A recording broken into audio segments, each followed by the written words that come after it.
LaunchLeft. I'm Ray Phoenix. Don't forget, rate and subscribe. Follow us on all socials at LaunchLeft. Today's very special guest is Starcrawler. Welcome to the show, guys. Hey, what's up? Thanks for having us. Yeah, so we're here just to talk. We can lounge. We can do this if we want. We can do this if we want. We can do this if we want. Just conversation, mostly about you and your music. You're putting out a new record, and I was one of the lucky people who got to hear it in advance. By the time this comes out, everyone will be able to hear it. So it's not the elitist statement. It's very exciting. Your record is really amazing. Every song is like a different world, but they're all cohesive together, and it's so well done. Thanks. And I love the music, and congratulations on a beautiful record. Thank you so much. Yeah. She Said, that's the name of it, right? Yeah. Where can I start, I should say? You guys are super young still, and I think this is your third record. Is that right? Yeah. And it seems more mature, yet you all are still, really young. Are you, do you feel that there's been a change from record to record? Yeah, for sure. I mean, we've also just been making records as we've been growing up, so I think it's natural for that to happen, Yeah.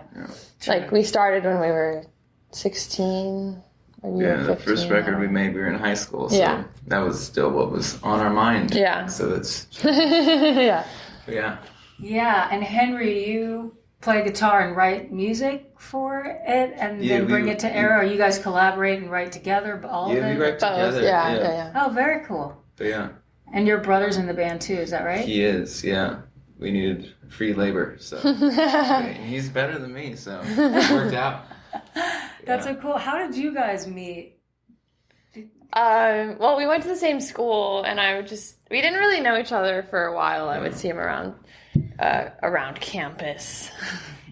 And I went up to him one day because I wanted to start a band, and I was looking for someone who played guitar. It's kind of like where you kind of have to, can't really do much without it. So I was looking for a guitar player, and it's an art school, and I knew that he was in the music academy, and so I just went up to him, asked if he played guitar. I didn't know him. I was like, "You look cool. Do you play guitar?" I think that's what I said. Yeah, I was carrying a tuba case down a flight of stairs. Yeah, he was carrying an instrument, and he had long hair.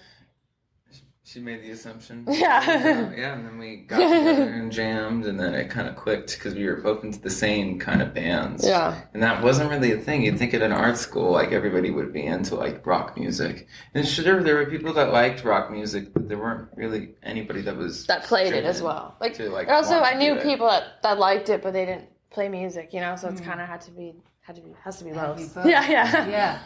Wow, what a cool instinct you had just to go up to him, and of all people, he could play and did like the same band. So that the worst he could say was no, and then I'm like, okay, cool. I love that. I always say that. I'm like, it's better to ask. Worst that happens is someone says no, but otherwise you always regret not asking. So yeah, exactly. That's so cool. So you guys seem to still get along. I've only spent about 10 minutes with you, but you seem like friends after all this time. Yeah. Like warring siblings. Like, no.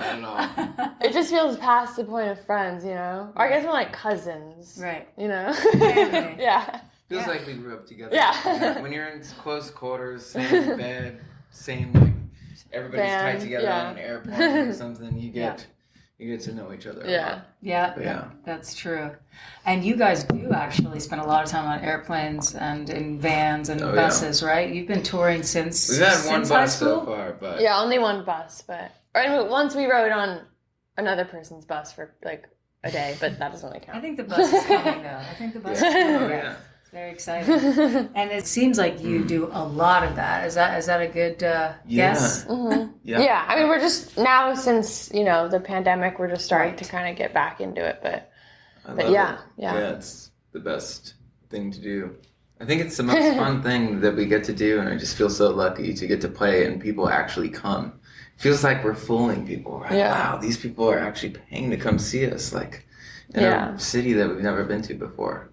But Well, I've seen you live, so you're definitely not fooling anyone because you actually are fun to watch live and a good live band. Like that's one thing if you're like, pay us money and then it's all tracks and or something. No tracks either. You guys are really doing it. Yeah. You know? Yeah. Thank you. Not to diss people who use tracks. That wasn't my point out there. No, sometimes you need them, and sometimes people need them. But it just depends on the music and the exactly. vibe. Exactly, but you guys have that like really raw live, Thank you. And it's very nostalgic. It sounds at times like 90s, but also even 70s, and it bounces around. But the most I think compelling thing about the live show is that raw. You're not sure what's going to happen, and to me, great performances always have that element. Oh, thanks. Even if it's folk music, Of course. or like singer songwriter. There's if the show has this sense that you don't want to go out for a cigarette or get a drink or go talk to your friend while they're playing. Definitely. That means there's this like, I don't know what's going to happen.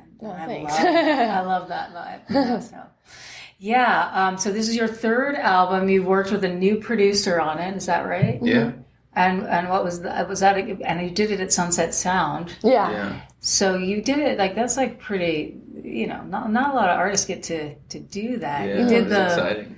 Yeah, that's so fun. cool. How did that come to be? Was that a label that helped hook that up, or like the Sunset Sound and or did you guys invest in yourselves or? Actually, at the time, we weren't even on a label. So. Yeah. So when we recorded the album, we had already done that song "Good Time Girl." We like put out before with this producer Tyler Bates, and he does a lot of stuff for like soundtracks for movies and TV shows and stuff, and he had hit us up just to do like a song, and then when it came out, we like really loved how it sounded, and we're like, oh wow, it sounds cinematic, and we're like, what if we did an album that like this, and so it just kind of happened, and that's the studio that he wanted to do it at, and we recorded the second album there as well, and so we were like super stoked, and we're like, hell yeah, and we did a couple days there, and then the rest of the overdubs at his like house studio, but it was really fun. Oh, so it was only a couple days, like the live part of it, where you guys were all in the room. Oh, okay. We So did like 3 or 4 days, and some vocals, and then but we went back to and then did a couple more days. But we also it's pretty much tracked live except vocals. Yeah. So it was, and we've always been able to knock things out really quick. We did the first record in like a day. We did the music, and then the next day we did vocal overdubs, and that was it. And for the second record, we had like 3.5 days to maybe do the whole like tracking thing. Yeah, the second record was super rushed. Yeah. We mixed it like in the van, like on the phone. Well, we didn't mix it, but we were like giving our note. We weren't able to go in the room and hear it, but I mean, I love that record, so it still worked out. It's just the time. At the time, we were constantly on the road, and there was we didn't have, just what we had to do. But with this record, because we weren't on a label, so we weren't, we didn't have a budget or anything, or we didn't have a timeline. Nobody was telling us to do things, but when we just kind of were did in it. with Tyler, we really clicked, and then he sort of offered that if we ever wanted to do a record, he'd love to do it. And then, so we had all this time to make this record and really go back and make something that we're actually happy about. Yeah. Because, when you rush things, you don't really get time to, like, sit with it. And so we really got to sit with this record. And so there was, like, one song that we went back and redid. And so it was cool having that time to actually perfect, like, a piece of art, kind of. Yeah. Well, I have a question about music.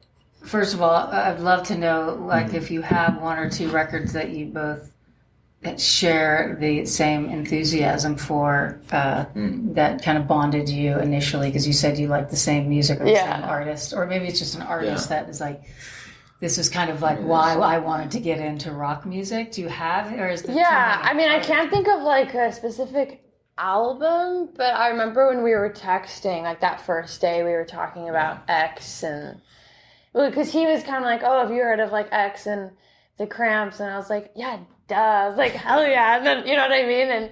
And I don't think he had really met anyone that knew those bands under, a certain age bracket. So then we were just kind of going back and forth and talking about bands. But those were like the first ones that came up. And then I feel like it was like Ramones and Sabbath and I don't know. There's so many. Yeah. Right. I mean, we pretty much have the same music taste for the most part, so. Did bands or albums inspire you to music first, or were you musicians as kids? Like, how did music find you? I always ask everyone who comes on, how did music first find you? Music, so without the music first, you don't really become a musician. Like, you have to hear it, and like it has to like spark something. So I feel like always just listening to like the Ramones as a kid was really the Ramones and like AC/DC and Black Sabbath and stuff, like harder rock at the beginning, and also like Elvis and weird, like the Beatles were a huge thing as a kid. Yeah, me too, totally. Yeah, for me, I was obsessed with the Beatles. That was the first band I was obsessed with, but I didn't really know I wanted to do music for a while, probably until I was like 13. I was like, I'm just gonna do it, I used to be little and I'd be in the car and a song would be playing and I would imagine like myself like singing and being the frontman, and I would like imagine the moves I would do, but I was like, I could never do that. Like, that's not, like, I wasn't, you know what I mean? Yeah. Like, it was never something I was like, oh, I could actually do that. And then one day I kind of was like, I took drum lessons first, and I wanted to be a drummer, and then I don't know, I was just kind of got this urge to like, I just like I'm gonna try and take vocal lessons and just do it. I don't know, just like. So I feel like it kind of anyone can pick it up, you just have to kind of have that inspiration. Yeah, I'm glad you did. I'm glad you didn't naysay. Well, I was in like elementary school plays and stuff. I always like liked performing, but I was such a shy kid. I was so shy, like painfully shy. And so it wasn't something I ever thought could be reality. And then as I got older, I got less shy, and then I was like, oh, I'm just gonna do it. I don't know, like I'm just gonna try, Yeah. Start a band with friends and see where it goes. If it sucks, then that's that. I don't know. Do you feel like you're a trance performer in a way? Is your Arrow just hanging out with friends different than Arrow on stage? And for sure. Do you sometimes feel taken over by that era, like where you're lost in the moment and you're not necessarily like, this song, I'm going to do this. Are you just in the zone? How do you perform? Or is it something you think about? It's kind of both. I feel like at first I didn't really think about anything, but I also didn't have really much experience. So I was kind of like creating everything from scratch, if that makes sense. And so I would kind of black out and just, go into do my thing. But now I think I'm a lot more comfortable on stage. Like, I am more aware because I know how to perform and be looking at what's happening in the crowd and whatever, you know what I mean? Absolutely. So I don't know, it's kind of both. I'm thinking and not. It's like both muscle memory and like also aware at the same time. But it kind of took a while to get to that point, because I think for a while it's like I couldn't really be aware, or like I would lose focus on my performance or like my singing or something. But now I know how to kind of do both. Yeah. But, no, I think that was well articulated, because there is this thing where you want to have some awareness of the crowd, like you said, or moments that are happening, as opposed to just kind of be lost only in the performance. Which is really cool too. Like, there's no real right way to do it. No. But there's something that comes with years of experience that makes it so you can have a little more awareness, but also be lost. Yeah. And that's a great place to be. There's more control there for, like, and just with all the shit's gotten crazy, so it's just good to be aware of shit happening out in the crowd. I don't know. I don't want to be totally blind to, something. So. Right. Yeah, I don't know. Your audiences, are they pretty rowdy, or what would you say? Honestly, it depends on the night in the city. Like, it could be either like people are just standing there and they're excited, but they're just like, they're not necessarily rowdy, or it's like, fucking crazy, it just really is random and depends, there's no way to really tell. So now but even crowds that aren't necessarily rowdy, shit can still go down. Like, there's been times where there's like 10 people in a crowd and like 2 people are like start fist fighting, because we're playing in a, it just happens. We're playing in a club. It's always a dude in a people baseball get drunk. hat. So you just look for the dudes in a baseball hat at the beginning of the show, you know where they are, and then you see a commotion. Just call out the dude in the baseball. Yeah, dude over 50 in the basement. That's hilarious. Yeah. So I'm thinking what else I wanted to ask you. Oh, I read something about you all being in the desert for part of writing or something of this record and having an experience with an unidentified flying object. Yeah. How did everyone hear about? We told the story. I think to one person that got around. Yeah, we saw. Okay, I have also witnessed. Okay. Really? Okay. Yes. So I don't like looking up in the sky. This is how this all started. We were out there and you could see everything. And I was like, I don't like looking up at the sky. We were talking about this. Yeah, we were talking about seeing something. And I was like looking, like, you know what I mean? And then I stopped because I was like, we're not going to see anything. Like, Wait, why don't you like looking up? he was scared that we were going to see a I UFO. just don't want to see some shit that He's scared. I'm not supposed to see or whatever. I just don't. Yeah, I'm scared. I don't even like horror movies. Oh, I don't either. I get that. They fuck with my dreams, but I love horror movies. No, I don't like ghosts. either. Fuck me up though. Like, Oh, I'm terrified of ghosts. Yeah. Terrified of ghosts, but aliens don't really scare me because I feel like they like vibe. So then we had to talk, and No, I she's don't like, "Yeah, we're not gonna see anything." And I'm like, we were out in Landers, which is just I like, love land. Yeah. but there's nothing out there. There's like a couple That rock. neighbors. Yeah, there's only a couple There's houses. that giant Landers Yeah. rock that's like just Yeah. weirdly like this. Did you go out there where it's We didn't. massive? No. We pretty much just Okay. stayed on. We were like at Airbnb. And It was Yeah. like 5-acre property. Wow. But then Yeah. at the end of like the street, there was like this light. And then I was looking at it, and I was like, "Wait a second!" And it was like a whole thing. And then I was like, "Wait, look at that thing!" Yeah. And then It was literally just a Aaron- light. Like it was like, but it was nighttime, and there's only like a couple houses. There's no like city there or It's street like lights. looked at it as like a street light at the end of the. I was like, I don't think they have. What is that? Like, is there like a camera or something or a drone?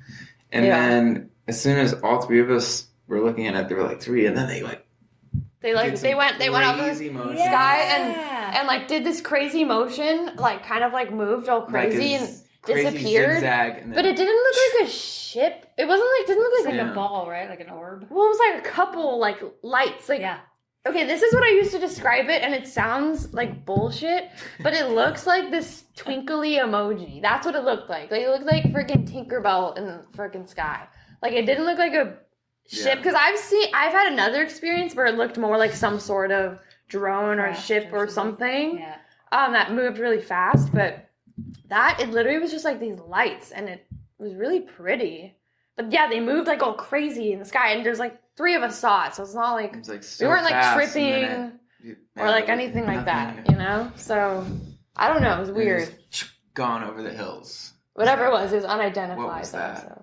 But Wow. there's also like Air That's a Force cool Base out experience. there, so Right. You never know. it It could be some like testing. But what the frick Yeah. moves like that? I know, No, that's I don't know. wild. Yeah. I've had Yeah. that similar experience too. Those things, And it was like twinkly. It was Yeah. like these But twinkles. interesting. It's Yeah. like I don't understand what you But know. It what makes you think freaks it might me be the out government was because that Yeah, it was true. there for a long time, obviously, but then once we all focused in on it, got the hell out of there. It's true. I don't know. was your brother there too? No. No. Yeah. It was just us, me, or Arrow, Tim, and I. The three of Okay. us. And Tim is a bass player. Yeah. Cool. And he Yeah. is a denier of all that kind of stuff, and he Yeah. saw it too, so. Yeah, I was with a denier too the time I saw it, and he kept denying and making up. Tim and it will was still like deny it if he impossible, was here, but it was but- kind of like okay, whatever. We all have to Yeah. structure our reality in a way that makes us feel comfortable. Yeah. Yeah. I kind of like the sense of wonder and like not knowing what something is Yeah. and being open to Yeah. that's weird, but I Well, I can't feel like you identify can't really it. deny it though, because the government literally came out and was like, Yeah, they exist. Like, yeah. There's stuff. no biggie, but Do you think they No one influenced cared, your yeah. record at all? I don't know. I don't know. Maybe, it was Maybe, our like- future selves Yeah, checking on yeah. us, but- Maybe like unknowingly or something. Yeah. But wait, no, we didn't write a song about it. Yeah. That would be lame. Yeah. I was watching your videos last night. All really cool. Thank Thanks. you. The one I really like the one where it had I don't know if it was Sunset Sound where you guys were in the studio as yeah. well. Yeah, that was Oh, his yeah. record. Yeah, that was cool because it kind of showed you a little bit of what it was like. You Yeah. know, Thanks. to do that. So, is there anything else you want to do in your life besides music, or are you pretty set on that?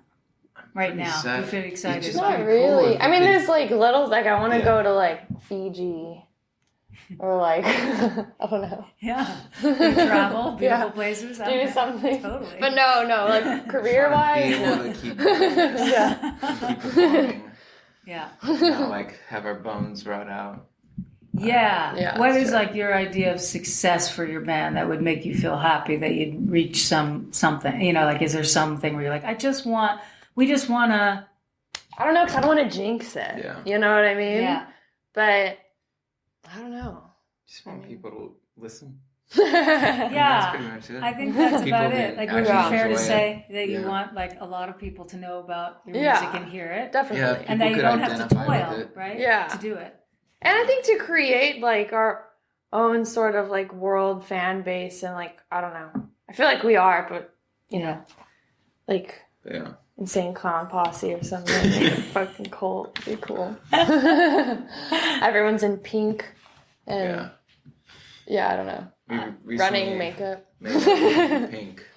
I love that. Yeah. I So- I That's noticed a- that in the yeah. videos. They're all very pink themed. And Yeah. Oh, yeah. something about that to me, that color is very peaceful Oh, yeah. and I've yet always- fierce. I I've love always it. loved pink, and it's not a normal thing for supposedly for like a young boy. You know, it's like people get really weird about it, but it's a Yeah. powerful color. It's becoming more normal now, Yeah. which is cool. But It's I feel one of like the coolest it was ones. still. My nephew's like that Yeah, too. yeah, He's yeah. obsessed with pink. That's good. Yeah. Yeah, I like that all those things are becoming more Yeah. normal. There's Yeah. a little bit of like, it's all. But I mean, it's there's no also, reason like, pink the fact- should Yeah. be as, it's just pink. The It's fact pink. that Yeah, I don't people know. that like really like masculine men are so scared of it is also so powerful. Yeah. You know, Yeah, but it's empowering. definitely. Yeah, that's Yeah. true. It's like all that power that gets left from Mm-hmm. people being scared of something, you can take on. Yeah. You can be empowered by. Yeah. So you're at the Dawn. Your record comes out September 16th, Yeah. and this episode probably right around then. So you're at Cool. the beginning of dropping a brand new record to the world. Is exciting. there anything you want to share with your audience or our audience about how we can know more about or what we should look forward to or what the mission of this album is? Or is there anything that you care about in the world right now that you just want to say, like, we support this? Because I usually ask people about that Planned too. Parenthood. Yeah. Yeah, okay. Right yeah. on. But I mean, I don't know. Listen to our album. Donate to Planned Parenthood. Yeah. Where do we Yeah. find you on the webs? Where do we find your handles everywhere? My name, Air DeWild, Starcrawler, Henry Cash. Henry Henry with an I. Yeah. Because my parents Don't get it needed to make twisted. it weird. I love that though. It's better. Yeah, it's cool. And in France, they call him Henri. Yep. Henri. I love that, Henri. I read somewhere that you had a profound experience really young with Jack Yeah. White. I always Yes. want to say Jack Black because he's lovely too and Yeah. radical, They're but both- it's Jack they're both White. The best Jacks. Yeah, where he gave you his guitar on stage. Was that right, or something like that? He didn't give me his guitar on stage. Handed it but to you or I was in the gave a audience and telephone. I got called out of the audience and told by the road crew that I had a friend on stage, which I said no. And they're like, you have a friend on stage. And I got to watch the show from side stage, which was cool because I was like small and I was being like crushed and shit. So it was cool. And then I like felt like also before we went to our arts high school, because I was younger, there wasn't really anybody that was into, like nobody knew who Jack White was. And so it was cool to be like, whoa, I went to a show, like I saved up money and now I got to like be side stage and like he's noticed that I was there.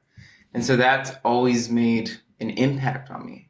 So when I see young kids at our shows that are still like they're alone and they're like there and they're singing along with the songs, it's like I want to make it a point so that they know that they have people that feel the same way they felt, you know. I love And that. so yeah, so when we play a show and you could tell if there's like a young guitar player there, I hand them the guitar to let them have their moment, because I think that's important. Also, we play these small towns and it's like we lived in LA and there wasn't that many people that were into the same thing. I can only imagine if you're in like Yeah. Right. Iowa, like right? Get one person into rock music. Yeah. But, That's such a great way to be and think about it. Mm-hmm. And it's really interesting to think that one act of noticing you when you were a kid, for Jack to have done that, is what has like spawned you always thinking like that, moving forward. And so how much we all influence each other, even when we think it's insignificant, or definitely it's one act of kindness, or it's beautiful and remarkable to watch that domino effect happen. And that you think about that when you're looking out at your audience now, it's really cool. I think that's so commendable, because that's not also always what is supported or what people do. And I love to hear it. We love to hear it here. Yeah. We love to see it. Yeah. Trying to think, there was like one more thing I wanted to, just dream band for y'all to open for, like if you were right now like, oh my god, this is called being to open for the Stones. The Stones, Ozzy, Sabbath Reunion, ACDC, but maybe not with Axl Rose. Yeah, not with Axl Rose. Not with Axl Rose. Yeah, no shit. No shade, yeah. I don't know, dude, that's hard. Honestly, anyone cool, I'm like down to open for. We're about to open for Nick Cave, which was one of that's really those cool. bucket list things. Rad. Just like an amazing performer. Oh my gosh, yes, I've seen him a number of times. He is just, and his poetry, it's like the lyrics is so. His lyrics are so good. Yeah. That's exciting. So you're basically, whatever list you might have in Mentalist, and you did rattle off some great ones right here. I'm guessing you're just checking them off. And we've it's been gonna happen. All of them. Just like check. We've been checking them off, which has been pretty crazy. I know, it's so cool. Yeah. Well, you deserve it, really. Like your music is great. Your commitment to like really being the best you can as musicians, and also sharing what you've written together. You write all your own stuff. All of this, with an audience, and caring so much about your audience and building that. It's so awesome to get to meet you guys. Yeah, and thanks for having us. I can't wait for everyone to hear your record. Thank you. Fantastic, and we'll hopefully see you live soon. I know you're playing with Nick Cave, so you might see me there. We're going to do a whole U.S. tour, and hopefully U.K. and play in Asia too. And so we're just excited to get back out there. Yeah. Oh, it's so cool. Well, hopefully I'll see you in a few of those shows. Yeah. Yeah. Thanks for coming in. Thanks for you. being on Thanks for LaunchLeft. having us. Bye. Thank you so much. Bye. LaunchLeft aims to create an intentional space that highlights and empowers all artists for whom radical creativity is not a choice, but a necessity. LaunchLeft begins with music, but its ultimate aim is to launch left-of-center artists in all creative fields.